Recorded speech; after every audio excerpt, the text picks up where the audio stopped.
ओम नमो भगवते वासुदेवाय नमः। पिछले अध्याय में आपने सुना कि किस प्रकार भगवान श्री कृष्ण की मधुर लीलाओं को देखते हुए ब्रह्मा जी को मोह हुआ और प्रभु ने ब्रह्मा जी के मोह का नाश किस प्रकार से किया। हम सब मिलकर अब उससे आगे की कथा श्रवण करेंगे। ब्रह्मा जी ने स्तुति की, प्रभु एकमात्र आप ही स्तुति करने योग्य हैं। मैं आपके चरणों में नमस्कार करता हूँ। आपका यह शरीर वर्षाकालीन मेघों के समान श्यामल है। इस पर स्थिर बिजली के समान झिलमिल झिलमिल करता हुआ पीतांबर शोभा पाता है। आपके गले में बनमाला शोभायमान है, कानों में मकराकृत कुंडल और सिर पर मोर पंखों का मुकुट है। इन सब की कांति से आपके मुख पर अनोखी छटा छिटक रही है। वक्षस्थल पर लटकती हुई वनमाला और नन्ही सी हथेली पर दही भात का कौर। आपके हाथों में बांसुरी शोभा पा रही है। मैं और कुछ नहीं जानता, बस मैं तो इन्हीं चरणों पर निछावर हूँ। आपका यह विग्रह भक्त जनों की लालसा पूर्ण करने वाला है। यह आपकी चिन्मयी इच्छा का मूर्तिमान स्वरूप मुझ पर आपका साक्षात कृपा प्रसाद है। मुझे अनुग्रहित करने के लिए ही आपने इसे प्रकट किया है। प्रभु, कौन कहता है कि यह पंचभूतों की रचना है? ये तो आपका अप्राकृत शुद्ध सत्वमय स्वरूप है। मैं या और कोई समाधि लगाकर भी आपके इस सच्चिदानंद विग्रह की महिमा नहीं जान सकता। प्रभु, जो लोग ज्ञान के लिए प्रयत्न ना करके अपने स्थान में ही स्थिर रहकर केवल सत्संग करते हैं और आपके प्रेमी संत पुरुषों के द्वारा गाई हुई आपकी लीला कथा का जो उन लोगों के पास रहने से अपने आप सुनने को मिलती है, शरीर, वाणी और मन से विनयावनत होकर सेवन करते हैं, यहाँ तक कि उसे ही अपना जीवन बना लेते हैं। उन लीला कथा के बिना वो जी नहीं सकते। प्रभु, यद्यपि आप पर त्रिलोकी में कोई कभी विजय प्राप्त नहीं कर सकता, फिर भी ये भक्तजन आप पर विजय प्राप्त कर लेते हैं। प्रभु, आप उनके प्रेम के अधीन हो जाते हैं। भगवान, आपकी भक्ति सब प्रकार के कल्याण का मूल स्रोत है। जो लोग उसे छोड़कर केवल ज्ञान की प्राप्ति के लिए श्रम उठाते हैं और दुख भोगते हैं, उनको बस क्लेश ही क्लेश हाथ लगता है और कुछ भी नहीं। हे अच्युत, हे अनंत, इस लोक में पहले भी बहुत से योगी हो गए हैं। जब उन्हें योगादि के द्वारा आपकी प्राप्ति ना हुई, तब उन्होंने अपने लौकिक और वैदिक समस्त कर्म आपके चरणों में समर्पित कर दिए। उन समर्पित कर्मों से तथा आपकी लीला कथा से उन्हें आपकी भक्ति प्राप्त हुई। प्रभु, उस भक्ति से ही आपके स्वरूप का ज्ञान प्राप्त करके उन्होंने बड़ी सुगमता से आपके परम पद की प्राप्ति कर ली। हे अनंत, आपके सगुण निर्गुण दोनों स्वरूपों का ज्ञान कठिन होने पर भी निर्गुण स्वरूप की महिमा इंद्रियों का प्रत्याहार करके शुद्ध अंतःकरण से जानी जा सकती है। परंतु प्रभु, ऐसा कौन हो सकता है जो आपके सगुण स्वरूप के अनंत गुणों को गिन सके? आप केवल संसार के कल्याण के लिए ही अवतीर्ण हुए हैं। सो भगवान, आपकी महिमा का ज्ञान तो बड़ा ही कठिन है। इसलिए जो पुरुष क्षण क्षण पर बड़ी उत्सुकता से आपकी कृपा का ही भली भांति अनुभव करता रहता है और प्रारब्ध के अनुसार जो कुछ सुख या दुख उसे प्राप्त होता है, उसे निर्विकार मन से भोग लेता है एवं जो प्रेम पूर्ण हृदय, गदगद वाणी और पुलकित शरीर से अपने को आपके चरणों में समर्पित करता रहता है। इस प्रकार जीवन व्यतीत करने वाला पुरुष ठीक वैसे ही आपके परम पद का अधिकारी हो जाता है जैसे अपने पिता की संपत्ति का पुत्र। प्रभु, मेरी कुटिलता तो देखिए, आप अनंत आदि पुरुष परमात्मा हैं और मेरे जैसे बड़े बड़े मायावी भी आपकी माया के चक्र में हैं। फिर भी मैंने आप पर अपनी माया फैलाकर अपना ऐश्वर्य देखना चाहा। प्रभु, मैं आपके सामने हूं ही क्या? क्या आग के सामने चिंगारी की कुछ गिनती है? भगवन, मैं रजोगुण से उत्पन्न हुआ हूं। आपके स्वरूप को मैं ठीक ठीक नहीं जानता। इसी से अपने को आपसे अलग संसार का स्वामी मान बैठा था। मैं अजन्मा जगत करता हूं।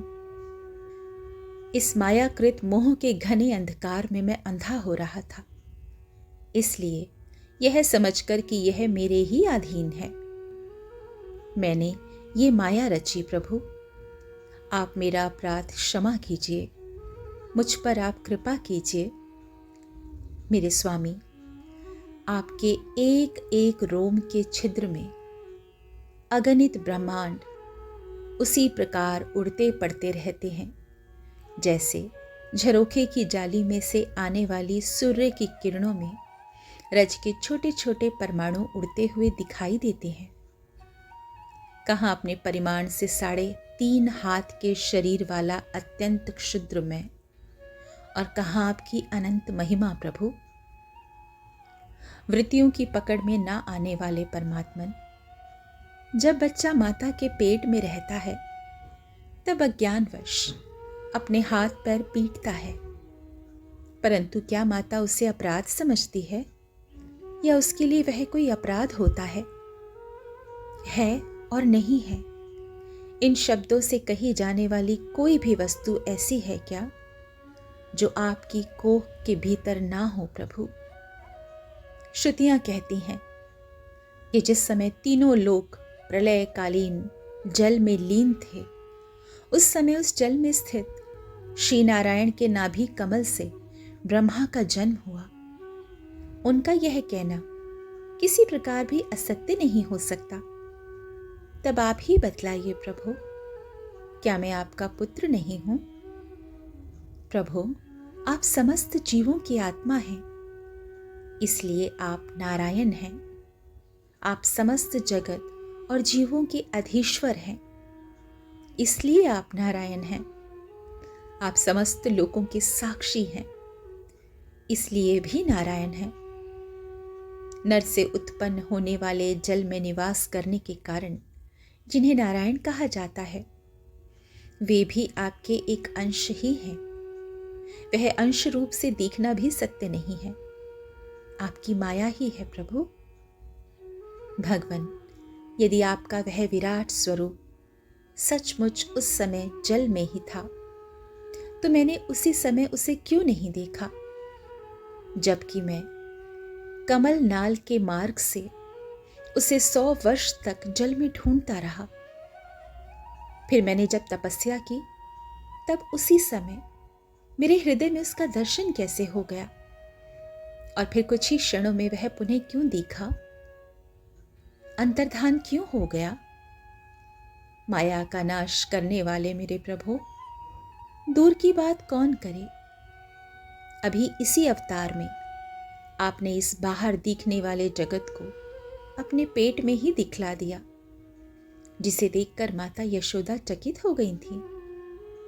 इससे तो यही सिद्ध होता है कि यह संपूर्ण विश्व केवल आपकी माया है, केवल आपकी माया है। जब आपके सहित यह संपूर्ण विश्व जैसा बाहर दिखता है, वैसा ही आपके उदर में दिखा, तब क्या यह सब आपकी माया के बिना ही आप में प्रतीत हुआ? अवश्य ही यह आपकी लीला है कन्हैया। उस दिन की बात जाने दीजिए, आज ही की लीजिए। क्या आज आपने मेरे सामने अपने अतिरिक्त संपूर्ण विश्व को अपनी माया का खेल नहीं दिखलाया है? पहले आप अकेले थे, फिर संपूर्ण ग्वाल बाल, बछड़े और छड़ी छीके भी आप ही हो गए। उसके बाद मैंने देखा कि आपके वे सब रूप चतुर्भुज हैं और मेरे सहित सब के सब तत्व उनकी सेवा कर रहे हैं। आपने अलग अलग उतने ही ब्रह्मांडों का रूप भी धारण कर लिया, परंतु अब आप केवल अपरिमित अद्वितीय ब्रह्म रूप से ही शेष रह गए हैं। जो लोग अज्ञानवश आपके स्वरूप को नहीं जानते, उन्हीं को आप प्रकृति में स्थित जीव के रूप में प्रतीत होते हैं और उन पर अपनी माया का पर्दा डालकर सृष्टि के समय मेरे अर्थात ब्रह्मा रूप से, पालन के समय अपने विष्णु रूप से और संहार के समय रुद्र महादेव के रूप में प्रतीत होते हैं। प्रभु, आप सारे जगत के स्वामी और विधाता हैं। अजन्मा होने पर भी आप देवता, ऋषि, मनुष्य, पशु पक्षी और जलचर आदि योनियों में अवतार ग्रहण करते हैं, इसलिए कि उन रूपों के द्वारा दुष्ट पुरुषों का घमंड तोड़ दें और सत्पुरुषों पर अनुग्रह करें। भगवान, जिस समय आप अपनी योग माया का विस्तार करके लीला करने लगते हैं, उस समय त्रिलोकी में ऐसा कौन है जो यह जान सके कि आपकी लीला कहाँ, किस लिए, कब और कितनी होती है? भगवान, आप ही एकमात्र सत्य हैं, क्योंकि आप सबके आत्मा जो हैं। आप पुराण पुरुष होने के कारण समस्त जन्मादि विकारों से रहित हैं। भगवान, कितने आश्चर्य की बात है कि आप हैं अपने आत्मा, पर लोग आपको पराया मानते हैं और शरीर आदि हैं पराए, किंतु उनको आत्मा मान बैठते हैं और इसके बाद आपको कहीं अलग ढूंढने लगते हैं। भला अज्ञानी जीवों का यह कितना बड़ा अज्ञान है। हे अनंत, आप तो सबके अंतःकरण में विराजमान हैं, इसीलिए संत लोग आपके अतिरिक्त जो कुछ प्रतीत हो रहा है उसका परित्याग करते हुए अपने भीतर ही आपको ढूंढते हैं, क्योंकि यद्यपि रस्सी में सांप नहीं है, फिर भी उस प्रतीयमान सांप को मिथ्या निश्चय किए बिना भला कोई सत्पुरुष सच्ची रस्सी को कैसे जान सकता है? अपने भक्त जनों के हृदय में स्वयं स्वरित होने वाले भगवान, आपके ज्ञान का स्वरूप और महिमा ऐसी ही है। उससे अज्ञान कल्पित जगत का नाश हो जाता है। फिर भी जो पुरुष आपके युगल चरण कमलों का तनिक सा भी प्रसाद पाकर आपकी कृपा को प्राप्त कर लेता है, उससे अनुग्रहित हो जाता है, वही आपकी सच्चिदानंदमयी महिमा का तत्व जान सकता है।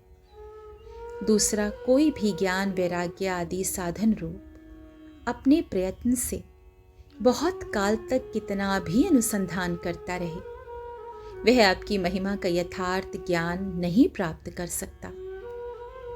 इसलिए भगवान, मुझे इस जन्म में, दूसरे जन्म में अथवा किसी पशु पक्षी आदि के जन्म में भी ऐसा सौभाग्य प्राप्त हो कि मैं आपके दासों में से कोई एक दास हो जाऊं और फिर आपके चरण कमलों की सेवा करूं। मेरे स्वामी, जगत के बड़े बड़े यज्ञ सृष्टि के प्रारंभ से लेकर अंत तक आपको पूर्णतः तृप्त न कर सके, परंतु आपने ब्रज की गायों और ग्वालिनों के बछड़े एवं बालक बनकर उनका अमृत सा दूध बड़े उमंग से पिया है। वास्तव में उन्हीं का जीवन सफल है, वे ही अत्यंत धन्य हैं। अहो, नंद आदि ब्रजवासी गोपों के धन्य भाग हैं। वास्तव में उनका अहोभाग्य है, क्योंकि परमानंद स्वरूप सनातन परिपूर्ण ब्रह्म आप उनके अपने सगे संबंधी और सुहृद हैं। हे अच्युत, इन ब्रजवासियों के सौभाग्य की महिमा तो अलग रही। मन आदि 11 इंद्रियों के अधिष्ठात्र देवता के रूप में रहने वाले महादेव आदि हम लोग बड़े ही भाग्यवान हैं, क्योंकि इन ब्रजवासियों की मन आदि 11 इंद्रियों को प्याले बनाकर हम आपके चरण कमलों का अमृत से भी मीठा, मदिरा से भी मादक, मधुर मकरंद रस पान करते रहते हैं। जब उसका एक एक इंद्रिय से पान करके हम धन्य धन्य हो रहे हैं, तब समस्त इंद्रियों से उसका सेवन करने वाले ब्रजवासियों की तो बात ही क्या है। प्रभु, इस ब्रज भूमि के किसी वन में और विशेष करके गोकुल में किसी भी योनि में जन्म हो जाए, यही हमारे लिए बड़े सौभाग्य की बात होगी, क्योंकि यहाँ जन्म हो जाने पर आपके किसी न किसी प्रेमी के चरणों की धूली हमारे ऊपर पड़ ही जाएगी। प्रभु, आपके प्रेमी ब्रजवासियों का संपूर्ण जीवन आपका ही जीवन है। आप ही उनके जीवन के एकमात्र सर्वस्व हैं। इसलिए उनके चरणों की धूली मिलना आपके ही चरणों की धूली मिलना है, और आपके चरण की धूली को तो श्रुतियां भी अनादिकाल से अब तक ढूंढ ही रही हैं। देवताओं के भी आराध्य देव प्रभु, इन ब्रजवासियों को इनकी सेवा के बदले में आप क्या फल देंगे? संपूर्ण फलों के फल स्वरूप आपसे बढ़कर और कोई फल तो है ही नहीं। यह सोचकर मेरा चित्त मोहित हो रहा है। आप उन्हें अपना स्वरूप भी देकर उऋण नहीं हो सकते, क्योंकि आपके स्वरूप को तो उस पूतना ने भी अपने संबंधियों अघासुर, बकासुर आदि के साथ प्राप्त कर लिया, जिसका केवल वेश ही साध्वी स्त्री का था, पर जो हृदय से महान क्रूर थी। फिर जिन्होंने अपने घर, धन, स्वजन, प्रिय, शरीर, पुत्र, प्राण और मन सब कुछ आपके ही चरणों में समर्पित कर दिया है, जिनका सब कुछ आपके ही लिए है, उन ब्रजवासियों को भी वही फल देकर आप कैसे उऋण हो सकते हैं? सच्चिदानंद स्वरूप श्याम सुंदर तभी तक राग द्वेष आदि दोष चोरों के समान सर्वस्व अपहरण करते रहते हैं, तभी तक घर और उसके संबंधी कैद की तरह संबंध के बंधनों में बांधे रखते हैं, और तभी तक मोह पैर की बेड़ियों की तरह जकड़े रहता है, जब तक जीव आपका नहीं हो जाता। प्रभु, आप विश्व के बखेड़े से सर्वथा रहित हैं, फिर भी अपने शरणागत भक्त जनों को अनंत आनंद वितरण करने के लिए पृथ्वी में अवतार लेकर विश्व के समान ही लीला विलास का विस्तार करते हैं। मेरे स्वामी, बहुत कहने की आवश्यकता नहीं। जो लोग आपकी महिमा जानते हैं वे जानते रहें। मेरे मन, वाणी और शरीर तो आपकी महिमा जानने से सर्वथा असमर्थ हैं। सच्चिदानंद स्वरूप श्री कृष्ण आप सबके साक्षी हैं, इसलिए आप सब कुछ जानते हैं। मेरे प्रभु, आप समस्त जगत के स्वामी हैं। यह संपूर्ण प्रपंच आप में ही स्थित है। आपसे मैं और क्या कहूँ? अब आप मुझे स्वीकार कीजिए, स्वीकार कीजिए प्रभु। मुझे अपने लोक में जाने की आज्ञा दीजिए। सबके मन प्राण को अपनी रूप माधुरी से आकर्षित करने वाले श्याम सुंदर, आप यदुवंश स्वरूप कमल को विकसित करने वाले सूर्य हैं। प्रभु, पृथ्वी, देवता, ब्राह्मण और पशु रूप समुद्र की अभिवृद्धि करने वाले चंद्रमा भी आप ही हैं। आप पाखंडियों के धर्म रूप रात्रि का घोर अंधकार नष्ट करने के लिए सूर्य और चंद्रमा दोनों के ही समान हैं। पृथ्वी पर रहने वाले राक्षसों के नष्ट करने वाले आप चंद्रमा, सूर्य आदि समस्त देवताओं के भी परम पूजनीय हैं। भगवन, मैं अपने जीवन भर महाकल्प पर्यंत आपको नमस्कार ही करता रहूं प्रभु। श्री सुखदेव जी कहते हैं, परीक्षित, संसार के रचयिता ब्रह्मा जी ने इस प्रकार भगवान श्री कृष्ण की स्तुति की। इसके बाद उन्होंने 3 बार परिक्रमा करके उनके चरणों में प्रणाम किया और फिर अपने गंतव्य स्थान सत्यलोक में चले गए। ब्रह्मा जी ने बछड़ों और ग्वाल बालों को पहले ही यथास्थान पहुंचा दिया था। भगवान श्री कृष्ण ने ब्रह्मा जी को विदा किया और बछड़ों को लेकर यमुना जी के पुलिन पर आए, जहां वे अपने सखा ग्वाल बालों को पहले ही छोड़ गए थे।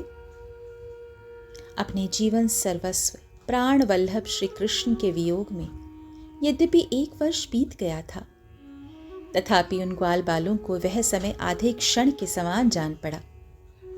क्यों ना हो, वे भगवान की विश्व मोहिनी योग माया से मोहित जो हो गए थे। जगत के सभी जीव उसी माया से मोहित होकर शास्त्र और आचार्यों के बार बार समझाने पर भी अपनी आत्मा को निरंतर भूले हुए हैं। वास्तव में उस माया की ऐसी ही शक्ति है। भला उससे मोहित होकर जीव यहाँ क्या क्या नहीं भूल जाते हैं। भगवान श्री कृष्ण को देखते ही ग्वाल बालों ने बड़ी उतावली से कहा, भैया तुम भले आए, स्वागत है, स्वागत है।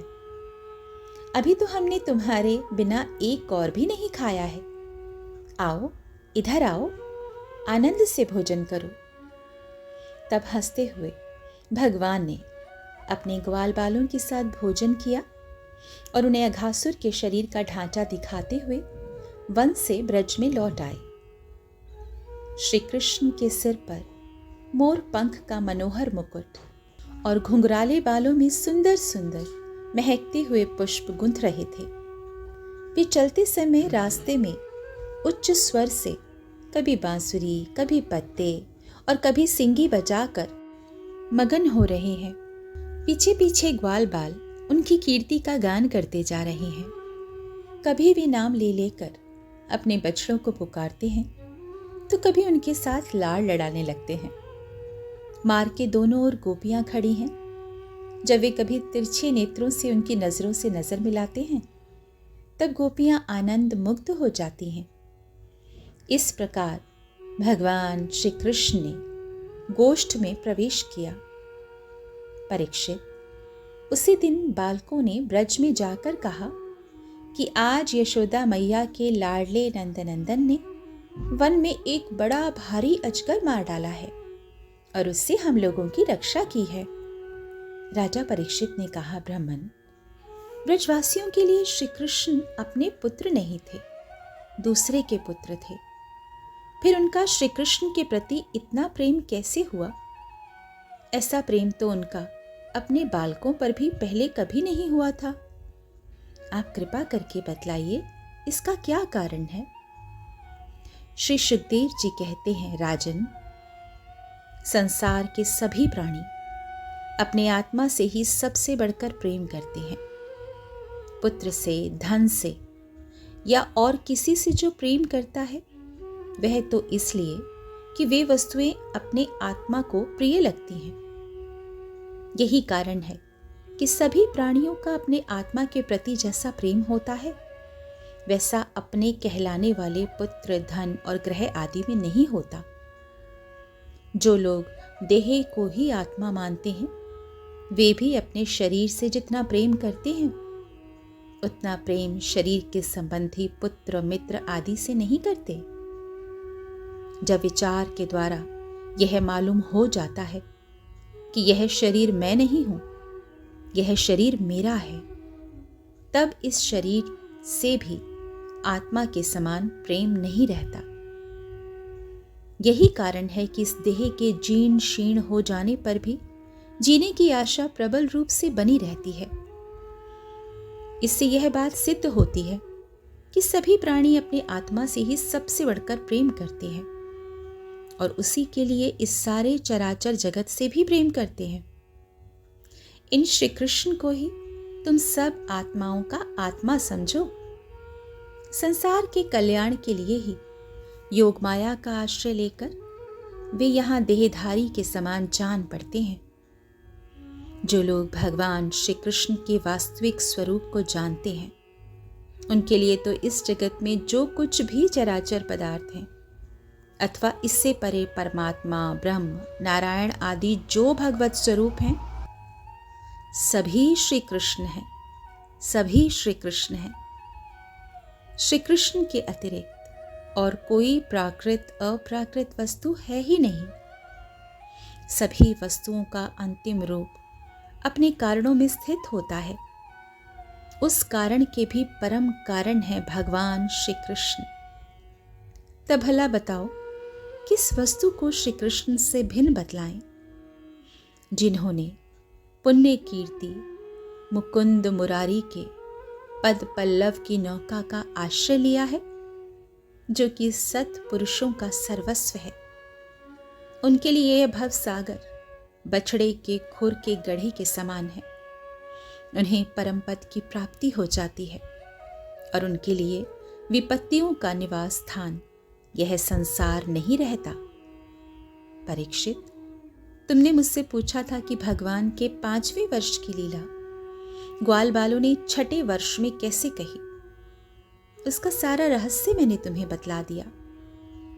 भगवान श्री कृष्ण की ग्वाल बालों के साथ वन क्रीड़ा, अघासुर को मारना, हरी हरी घास से युक्त भूमि पर बैठकर भोजन करना, अप्राकृत रूपधारी बछड़ों और ग्वाल बालों का प्रकट होना और ब्रह्मा जी के द्वारा की हुई इस महान स्तुति को जो मनुष्य सुनता और कहता है, उसको धर्म, अर्थ, काम और मोक्ष की प्राप्ति हो जाती है। इस प्रकार श्री कृष्ण और बलराम ने कुमार अवस्था के अनुरूप आंख मिचौली, सेतु बंधन, बंदरों की भांति उछलना कूदना आदि अनेकों लीलाएं करके अपनी कुमार अवस्था ब्रज में ही त्याग दी। 14वां अध्याय समाप्त हुआ। सभी भक्तजन प्रेम के साथ मिलकर कहें, हरे कृष्ण कृष्ण कृष्ण हरे हरे, हरे राम राम राम हरे हरे।